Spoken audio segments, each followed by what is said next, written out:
vídeo nós vamos pensar sobre será que a justiça de Cristo é imputada ao crente? Às vezes a gente ouve erros de pregadores mal informados. Então, a resposta para isto, não. Muitos dos evangélicos mais conhecidos colocaram sua assinatura em um manifesto de crença cristã que defende isso. O ensino consistente no Novo Testamento é que fomos declarados justos, reconhecidos ou nos tornamos justiça de Deus. Por exemplo, 2 Coríntios capítulo 5, versículo 21, alguns ensinam que Deus colocou nossos atos de pecados na conta de Cristo e ele sofreu por eles. De uma maneira perfeitamente equilibrada, eles ensinam que Deus agora coloca os atos de justiça de Cristo em nossa conta. Nossos pecados se tornaram seus, de Cristo. Então, portanto, eles julgam por este versículo que sua justiça, a justiça de Cristo, se tornou nossa. Vamos ler este versículo para que você entenda o que estes pregam e o que o versículo diz. Diz aquele que não conheceu o pecado, ou seja, Cristo. Deus o fez pecado por nós, para que nele, em Cristo, fôssemos feitos justiça de Deus. Então, 2 Coríntios capítulo 5, versículo 21. O que se tornou nosso, de acordo com 2 Coríntios capítulo 5, versículo 21, foi a justiça de Deus. Ou melhor dizendo, justiça de Deus. Note que não tem o artigo, que não é um termo que descreve a vida justa de Cristo na terra.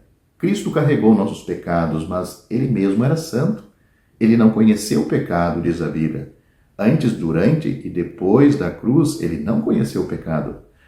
Ele pagou a penalidade de nossos pecados, mas ele não se tornou, ou eles não se tornaram seus pecados.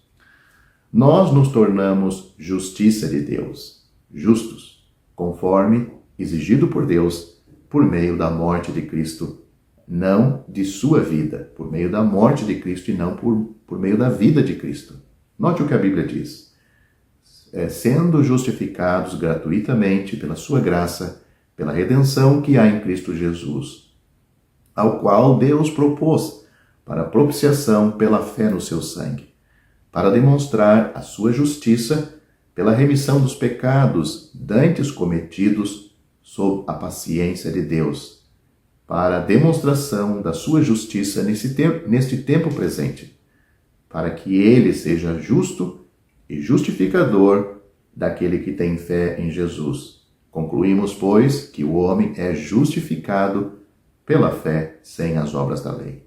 Esses versículos estão em Romanos capítulo 3, do versículo 24 ao 28. Um grande rei da antiguidade, muito rico, ele disse uma certa vez: a verdadeira felicidade, aonde se encontra? Quem tem a verdadeira felicidade? Ele disse: bem-aventurado aquele cuja transgressão é perdoada, cujo pecado é coberto. Salmo, capítulo 32, versículo 1. Essas são as palavras do rei Davi.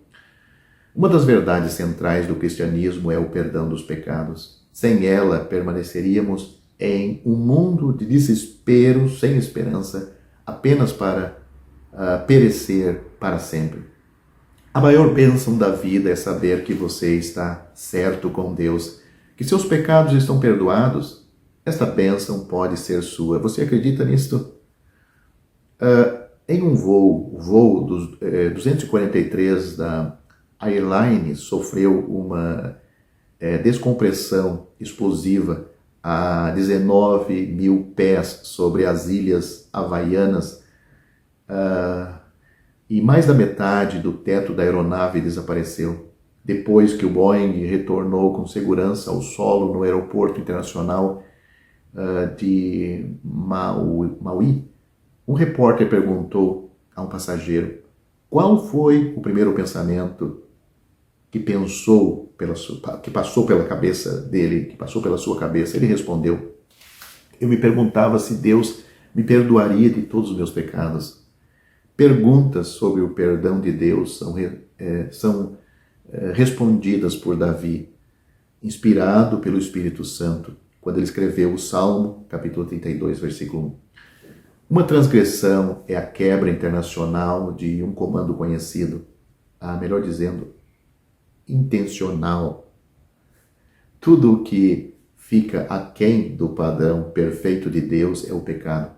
Isso inclui toda vez que eu voluntariamente quebrei a lei de Deus, toda ação cometida sem amor a Deus, ações omitidas que eu deveria ter feito e os pecados da mente e do coração. Davi escreveu no Salmo 51, impressionado por seu registro pessoal dos seus pecados diante de Deus. Esconde o teu rosto dos meus pecados e apaga todas as minhas iniquidades. Não há nada mais ofensivo a Deus do que o vasto registro de nossos pecados pessoais contra Ele. Quando Deus perdoa, Ele perdoa cada pecado. Em nosso mundo, muitos reconhecem que há algo errado. A história prova isto. Deus diz, todos pecaram e carecem da glória de Deus. Romanos capítulo 3, versículo 23. Tenha certeza, você que me ouve, você pecou contra o Deus do céu. No Salmo 51, Davi escreveu, meu pecado está sempre diante de mim, contra ti somente pequei. O pecado é contra Deus. O pecado nos separa de Deus. O pecado nos desqualifica de entrar no céu. Mas, damos a Deus que o perdão de Deus afasta o registro do meu pecado e o destino da minha alma. Muda o destino da minha alma. Antes era para o inferno, mas quando Deus nos perdoa, o nosso destino é para o céu. Esta é uma questão de pecado pessoal diante de um Deus santo. Quando Deus perdoa, Ele perdoa o pecador de todos os seus pecados.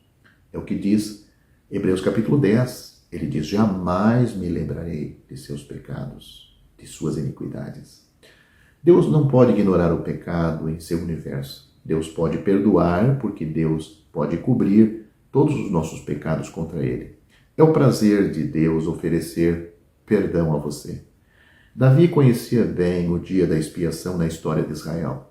Era o dia de cada ano em que o sumo sacerdote de Israel tirava sangue de um animal que havia sido sacrificado no pátio do tabernáculo e o levava para o lugar santíssimo. Foi aqui que o sumo sacerdote espargiu o sangue sobre o propiciatório da Arca da Aliança. O propiciatório era a tampa ou a cobertura da arca. O sangue era espargido ali sobre a presença do santo Deus que habitava entre as asas dos querubins que sobrevoavam o propiciatório. O sangue cobria a lei que o israelita conhecia, mas não obedecia, protegendo o pecador por mais um ano do julgamento de Deus. A lei estava dentro daquela arca. O sangue dos sacrifícios do dia da expiação prefigurava o sangue do sacrifício do Filho único, unigênito de Deus, séculos depois. Seu precioso sangue pode cobrir o registro de nossos pecados pessoais e nos proteger para sempre da ira de Deus. Seu sacrifício nunca teria que ser repetido. Na cruz, Deus lidou com os pecados passados, presentes e futuros, de uma vez por todas. Então Deus pode perdoar, porque Ele olha para o que o Senhor Jesus Cristo fez na cruz. Por causa do sangue do sacrifício de Cristo, nossos pecados podem ser cobertos. Em quem temos a redenção pelo seu sangue, a remissão dos pecados, segundo as riquezas da sua graça. Efésios capítulo 1, versículo 7. Pecados cobertos significa que eles são totalmente, completamente e generosamente perdoados. Sem perdão, você perderá sua alma e Deus julgará seus pecados. Seus pecados já estão cobertos, você que me ouve? Seus pecados estão cobertos. Você é a pessoa abençoada do Salmo 32, versículo 1, e a vida eterna é sua para desfrutar? Bem-aventurado aquele cuja transgressão é perdoada cujo pecado é coberto. Porque Deus, Ele amou o mundo de tal maneira que deu o seu Filho unigênito, para que todo aquele que nele crê não pereça, mas tenha a vida eterna. Porque Deus enviou seu Filho ao mundo, não para que condenasse o mundo, mas para que o mundo fosse salvo por ele. Quem crê nele não é condenado. Mas quem não crê já está condenado, porquanto não crê no nome do unigênito Filho de Deus. E a condenação é esta, que a luz veio ao mundo, e os homens amaram mais as trevas do que a luz, porque as suas obras eram más. Porque todo aquele que faz o mal odeia a luz e não vem para a luz, para que as suas obras não sejam reprovadas. Mas quem pratica a verdade vem para a luz, a fim de que as suas obras sejam manifestas, porque são feitas em Deus. João capítulo 3, do versículo 16 a 21, e estas são as palavras do Senhor Jesus. Termino este vídeo perguntando: você será esta pessoa bem-aventurada, feliz, muito feliz neste mundo? As coisas desta vida, que são honestas, são permissíveis, foram dadas por Deus, nos trazem muita felicidade. Mas são passageiras, terminam. Não existe maior felicidade do que estar em paz com Deus. Paulo, escrevendo aos Romanos, ele disse: sendo justificados, ou tendo sido justificados pela fé, temos paz com Deus por nosso Senhor Jesus Cristo. Romanos capítulo 5, versículo 1. Você já tem esta paz? Se adquire pela fé?